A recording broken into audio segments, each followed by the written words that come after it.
Progress. Fernando, Sí, doctor. Fernando. Sí, buenas noches a todos, buenas noches, doctor. Mire, la semana esta que estamos pasando, tuve una plática con un cristiano. Dice que es cristiano, ¿no? Entonces lo correcto es decir con un sedicente cristiano. Exacto. Y nos enfrascamos en una discusión sobre que él dice que nosotros los católicos fuimos fundados por el emperador Constantino. Qué divertido. Ese es el tema de la próxima sesión, por cierto. Exacto. Entonces, pues yo le cité el Evangelio donde dice Cristo quién fundó la iglesia y lo que significa católico. Católico es universal y que la historia que él conoce se dice tergiversada. Tergiversada, muy correcto. Sí, y que necesitaba estudiar un poco más eso. No encontré un texto donde viene eso, y la primera pregunta es si me puede dar usted un texto para recomendárselo y que lo estudie. Segundo, a ver, espérame tantito. Ajá. Pues nada menos que la palabra de Cristo, y lo va a encontrar en los 4 evangelios. Ajá. En el momento, lo puedes buscar en la red y te lo da de modo instantáneo, en el momento en el cual Cristo le dice a Pedro, Sí. ¿tú me amas, Pedro? Sí, Señor, yo te amo. ¿Tú me amas, Pedro? Sí, Señor, yo te amo. Y por tercera vez, ¿tú me amas, Pedro? Sí, Señor, yo te amo. Porque solo tú tienes palabras de vida eterna. Y Cristo le dice, tú eres Pedro, Cefas. En griego, piedra. Cefas. Tú eres Cefas. Tú eres piedra. Y sobre esta piedra edificaré mi iglesia. Y las puertas del infierno no prevalecerán. En ese momento, Cristo funda su iglesia y tenemos al primer papa. Sí, él le expliqué eso, doctor, exactamente, pero él lo refiere a que esa piedra es el mismo Jesús. Y le dije, no, es Pedro el que le está haciendo como cimiento, como piedra. No, dice él, sí, y sobre esta piedra, y se señala a sí mismo, dice, digo, no, eso tú lo entiendes no, así. bueno, pues qué manera tan esquizofrénica de interpretar la realidad, qué bárbaro. Exacto, ya me estaba enojando, ¿verdad? No, pues es que es indignante. Exacto. Es que tú, Pedro, tú eres piedra y sobre esta piedra. Le dije, checa el Evangelio, dice tú. Exacto, exactamente lo que usted le dijo. Segundo, empezó a hablarme de Constantino. Sí, que con el Papa en un concilio, el Silvestre, el Papa Silvestre, allí fundaron la Iglesia Católica, y les dije, digo, no, estás equivocado. Ponte a estudiar esa parte, le digo, no es cierto, y los que te dijeron eso, te mintieron. Yo estuve buscando un texto de historia de Constantino para que viera por qué él lo hizo, pues, que la religión oficial fuera la cristiana, la católica, y para que lo estudiara bien. Él reniega de los padres, estuvo en el seminario, salió renegando de los padres porque dice que son unos mentirosos, porque dice que la Virgen María es virgen y que no tuvieron hermanos, y sí tuvieron hermanos, y que la Virgen no tuvo relaciones, o sea, una sarta de cosas que digo, no, bueno, digo, ¿sabes qué? Es para platicar más tranquilo, les digo, hasta ahí dejamos la conversación. Y tengo varios compañeros que piensan igual que él, que son cristianos. Otra de las cosas que le digo, mira, tú estás equivocado, ¿por qué? Porque no tienes la Eucaristía, no tienes los sacramentos, no tienes muchas cosas que instituyó Jesucristo. Pero él empieza a sacarme un montón de argumentos, pero que son puras mentiras. Y son como para sentarse con él o cada uno de ellos y explicarlas. Entonces, si hay algo que nos puede usted recomendar para seguir estudiando, aparte de lo que todos hemos visto aquí, para entablar ese diálogo fraterno con estos hermanos. Bueno, pues yo les voy a recomendar un libro que voy a difundir al ratito o mañana, que se llama ¿Por qué soy católico y pienso seguirlo siendo? ¿Por qué soy católico y pienso seguirlo siendo? Es un libro contundente.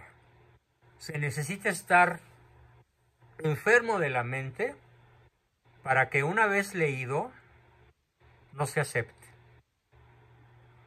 Se necesita estar poseído literalmente por el demonio de la ignorancia y de la tosudez, de la contumacia en el error, para que una vez leído ese libro sigan diciendo semejantes patrañas. Andrea Medina comenta, es hermoso ese libro. Sí, ella ya lo tiene, Víctor también. Es buenísimo ese libro, muy simple de leer. Correctísimo. Así que va a estar al alcance de todos. ¿Y por qué quiero ponerlo al alcance de todos? Bueno, estoy muy agradecido. Muchas personas, o tal vez no muchas, pero algunas han contribuido generosamente para mi operación, que por cierto ya se definió hoy la fecha. A los que me preguntaban, ¿qué nos platicas? ¿Cómo estás? Bueno, pues estoy ahora sí en la antesala de la intervención quirúrgica, que tiene un nombre que no he logrado aprenderme, muy técnico, y que será, Dios mediante, el día 13 de diciembre a las 9 de la mañana. Si todo sale bien, espero, dice el doctor, salir caminando al día siguiente, o cuando mucho al tercer día. Espero que todo salga bien y poder seguir con ustedes ese mismo viernes de esa misma semana, como si nada hubiera pasado. Bien, pues recomiendo entonces, espero que al ratito o mañana más tardar al mediodía, ya todo el mundo tenga en su poder el formato PDF de ese formidable libro, cuya lectura decreto como obligatoria, como absolutamente indispensable, para que realmente sean católicos responsables. No basta con ser católico. Acuérdense que hay que tener la conciencia recta e ilustrada. No basta la conciencia recta sola. Porque aunque tengas conciencia recta, si no la ilustras, habrá circunstancias en las cuales se va a presentar la recochina duda. Se va a presentar el argumento heterodoxo, el argumento falso, que te puede hacer dudar de tu fe. Por esa razón es tan importante el estudio de ese formidable libro de ¿Por qué soy católico y pienso seguirlo siendo? Con esto contesté tu pregunta, mi querido Fer. Continuamos con Leticia.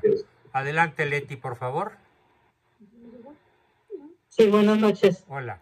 Regálanos tu imagen si puedes. No, es que ahorita no. Otra vez. Bueno. Ahora estaba oyendo de la Iglesia Católica, cuándo le pusieron el nombre de católica. Y en el catecismo de la Iglesia Católica, en el numeral 830, ahí dice, pero la primera vez que la primera persona que lo dijo fue San Ignacio de Antioquía, que vivió desde el 30 hasta el 107, después y fue discípulo de Pablo. Ajá. Constantino fue, o sea, como dicen que Constantino le puso iglesia católica. No, pues eso fue 200 años después. Fue en el 313. Entonces, cuando le dijeron fue del 30 al 107, cuando le pusieron iglesia católica. Cierto. Excelente aportación. Felicidades, Leti. De Muy nada. bien, es una gran aportación al grupo. Maravilloso. O sea que ya desde los primeros instantes de nacimiento del De la catolicismo, iglesia. de la iglesia, ya Ajá. se le llamaba católica, por San Sí, Ireneo. San Ignacio de Antioquía. San Ignacio de Antioquía. Y fue discípulo de San Pablo. Muy bien. Extraordinario, excelente. Muchas gracias, Leti. Yo también te quedo muy agradecido por esa aportación tan valiosa. Ok, gracias. Gracias a ti. ¿Quién continúa? ¿Preguntas, comentarios, dudas, aportaciones? Todavía tenemos un tiempito.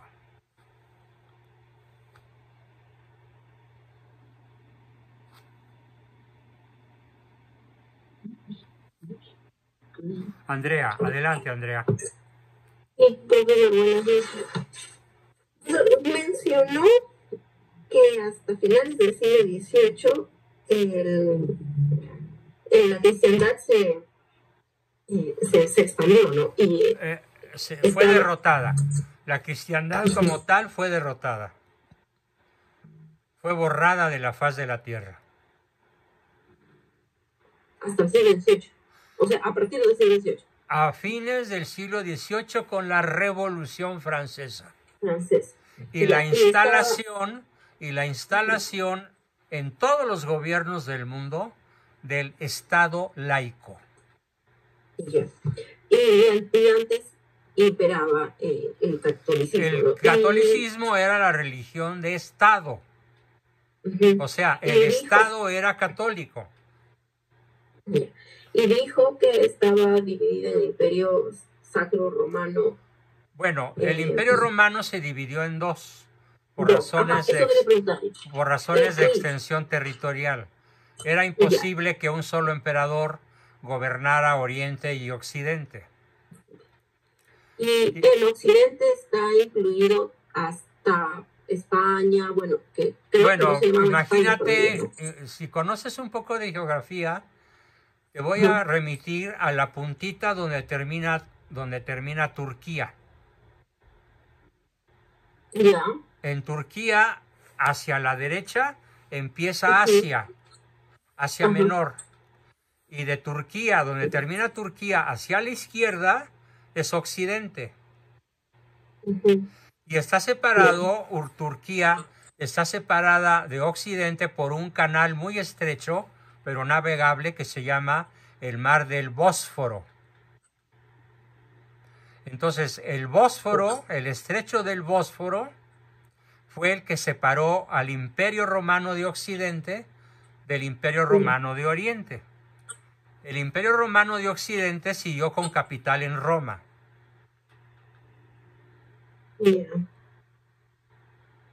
Y el Imperio Romano de Oriente, Constantinopla o Bizancio, que hoy se llama Istambul, porque así la bautizaron o la rebautizaron los turcos, que la tomaron en el año 1453, literalmente a cañonazos. Desde entonces Turquía es turca y los católicos no son más que un 0.03% de la población.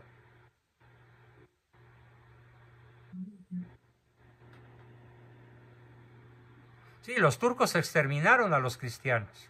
Entraron a sangre y fuego y con sus cimitarras degollaron a todo el que no quisiera volverse seguidor de Alá y de Mahoma. Fue una de las acciones más brutales del mundo árabe. Algo equiparable a Hamas, el movimiento terrorista palestino. De ese tipo de gente es.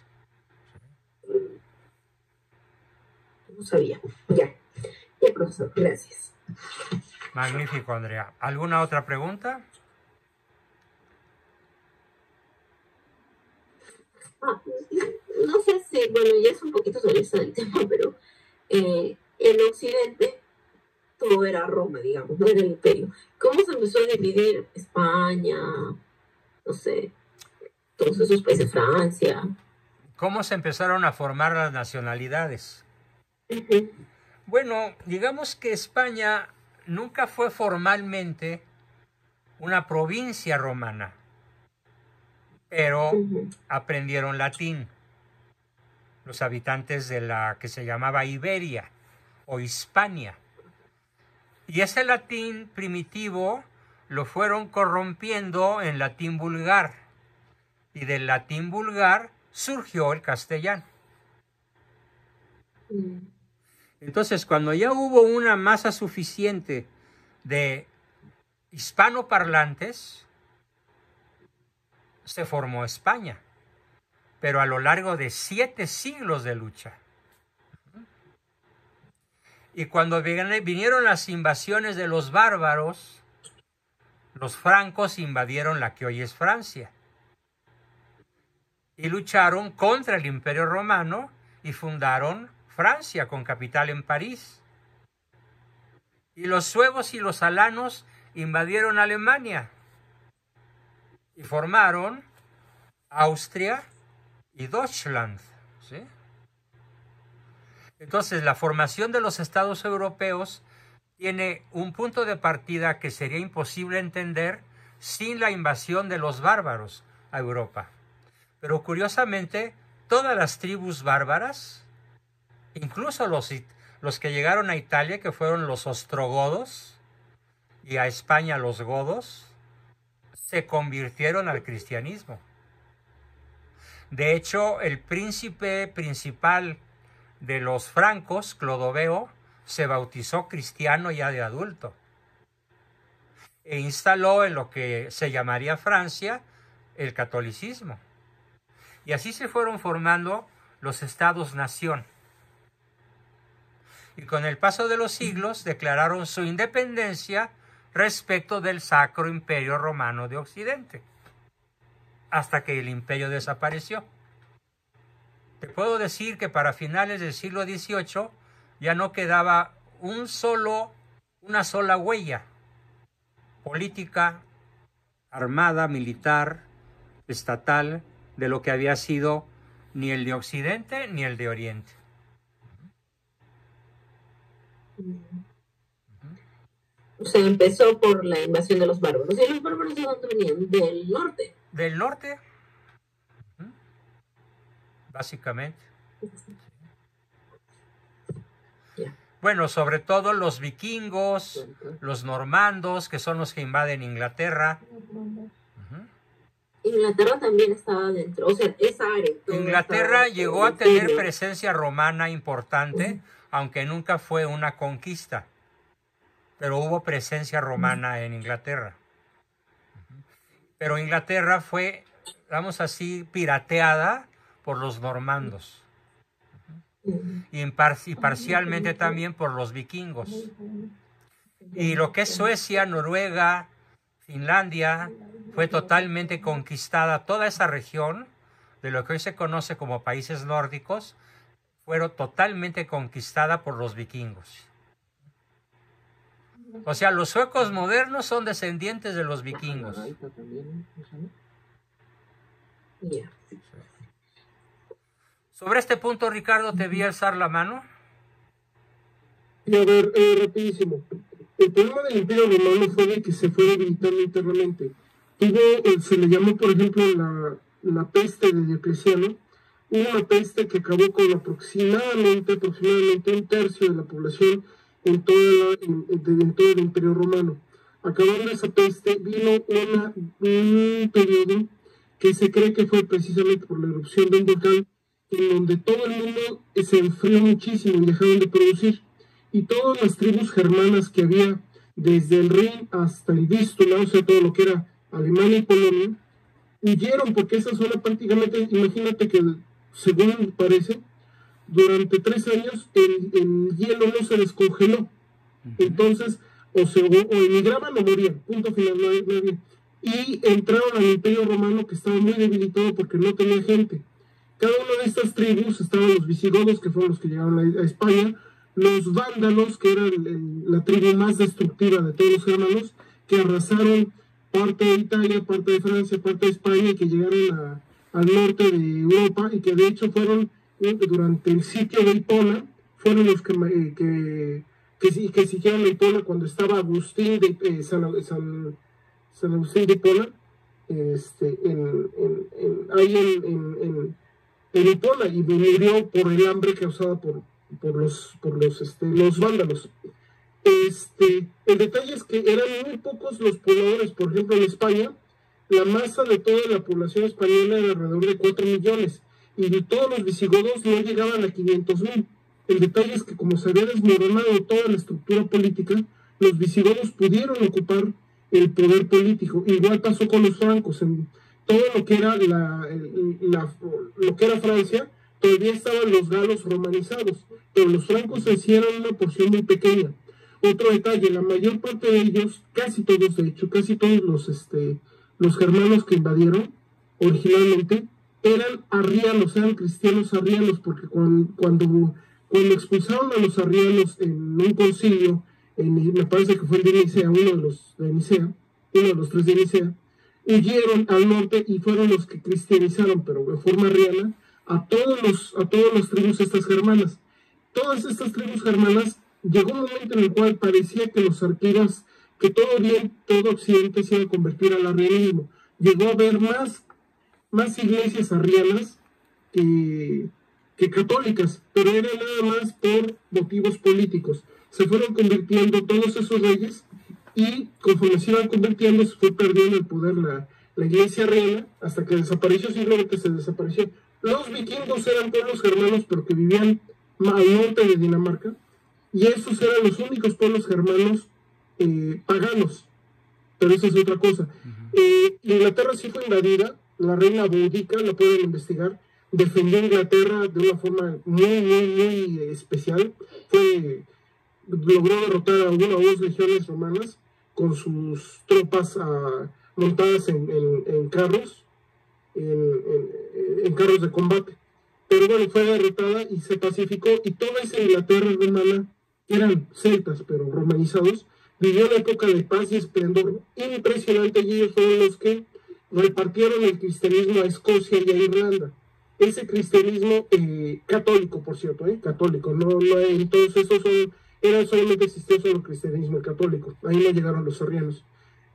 Cuando llegaron los vikingos, en Francia se convirtieron en normandos, porque el rey francés dijo: me estás haciendo demasiado destrozos, mejor te nombro conde aquí, y tú proteges de los demás vikingos. Y el normando que yo dijo: perfecto, me das tierras, pues sí, así sí te obedezco.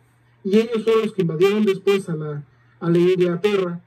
Habían sufrido pequeñas invasiones sajonas, la Inglaterra celta había sajonas, pero igualmente eran muy poquitos. Los sajones también eran cristianos que se convirtieron arrianos, que se convirtieron al catolicismo. Y eran, ahora sí que eran muy poquitos. La población celta en Inglaterra dominaba, creo que 5-1 a los sajones. De hecho, el rey Arturo parece ser que fue mítico, algún mítico guerrero que defendió a Inglaterra de los sajones, precisamente. Pero bueno, ya estaban aceptados cuando vinieron los normandos, primos de los sajones, y destruyeron todo eso.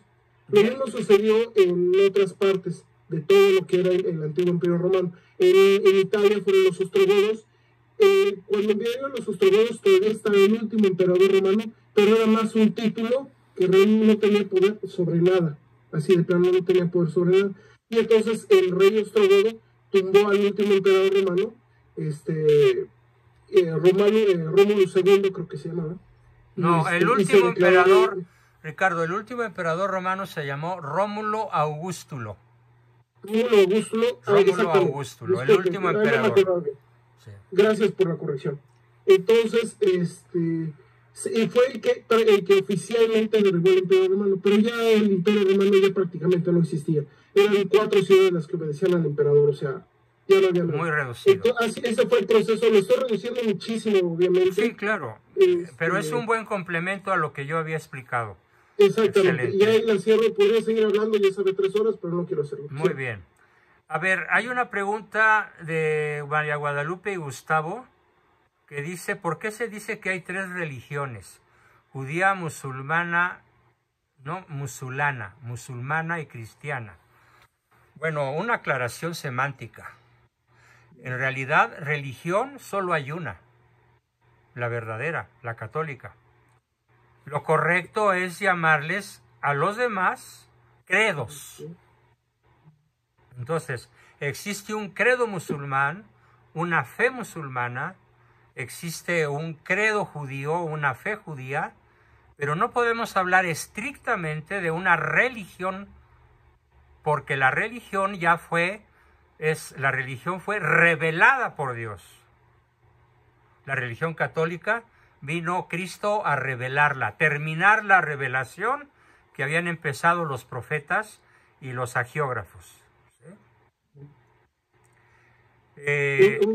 Entonces es muy importante entender que no podemos hablar stricto sensu de religiones excepto de la católica. Hay una película, Thomas Becket, que dice que el reino de Dios se defiende como cualquier otro imperio. Bueno, eso se pensaba en aquella época y pues era una manera de pensar medieval, pero pues sí, así se defendieron los cristianos de aquella época. Incluso pues había algo así, llegó a haber algo así como los estados pontificios que eran defendidos con su propio ejército, y esos estados pontificios fueron invadidos incluso por ejércitos cristianos. Por ejemplo, los ejércitos españoles invadieron Italia e invadieron el Vaticano. Cuestiones políticas muy complejas de entender, que sería materia de otro tema, pero que va a demostrar una sola cosa: la indestructibilidad del catolicismo, la indefectibilidad de la Iglesia fundada por Cristo. Pero eso lo dejamos para sesiones próximas, porque son temas sumamente amplios, difíciles y que requieren de mi parte incluso mucha preparación y de parte de ustedes mucha apertura para entender el asunto. La familia Rivas nos dice que según el padre Sáenz en su obra La nave y las tempestades, dice que la causa de la invasión germana fue la debilitación moral de la sociedad. ¿Correcto? Sí, llegó un momento, incluso hay varios historiadores que lo mencionan, llegó un momento en el cual los soldados romanos que defendían las fronteras del imperio estaban más ocupados de depilarse las piernas o la barba y de vestirse con hermosura y elegancia y de participar en desfiles de modas o de visitar a la prostituta o al prostituto más famoso de la región que de defender las fronteras. Mientras que los bárbaros invasores pues estaban dedicados a lo suyo, que era la guerra y la conquista, y eran extremadamente viriles y extremadamente fértiles.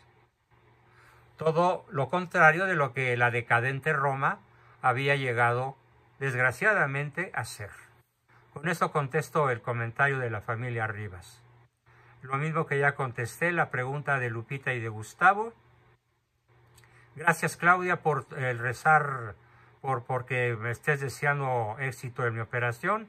Y a Estela, buen día, por hablar de que habrá muchos rosarios para que pueda estar con ustedes unos 20 años más. Bien, María Teresa, la última participante, adelante. Buenas noches, doctor. ¿De dónde vienen los evangelios apócrifos? Pues de gente calenturienta a la que se le ocurrió escribir novelas y cuentos. Ya. Sí, o sea, no son revelaciones del Espíritu Santo, ni son decretos de la Santa Madre Iglesia Católica. Es gente, digamos, vamos a concederles, en cierta forma piadosa. Escriben cosas que salen de su imaginación y a lo largo de varias generaciones las van transmitiendo hasta que a alguien se le ocurre ponerlas por escrito, y entonces tenemos un conjunto de libros que son muchos, que se llaman los evangelios apócrifos. ¿Ok? Ah, ya. Sí, está Pero bien. que también reconocen indirectamente la existencia del Cristo histórico. Ah, ya. En eso tienen razón. Gracias, doctor. Brevísimo, Ricardo. Sí, muy breve, lo prometo. De los evangelios apócrifos, en los primeros siglos hubo muchísimas sectas y muchísimos herejes, grupos heréticos, inclusive algunos de ellos fundados por sacerdotes originalmente cristianos o católicos en ese entonces. Y de ellos, en la gran mayoría de los evangelios apócrifos, vienen de sectas que mezclaron lo que era el gnosticismo con el cristianismo. De todas esas sectas, la única que permanece es el mandeísmo. El mandeísmo es una mezcla de cristianismo, judaísmo y gnosticismo. Y todos los evangelios apócrifos provienen de esas sectas heréticas, ¿de acuerdo? De tradiciones que tenían luego esas sectas heréticas. Eso es todo. Bien. Muy bien.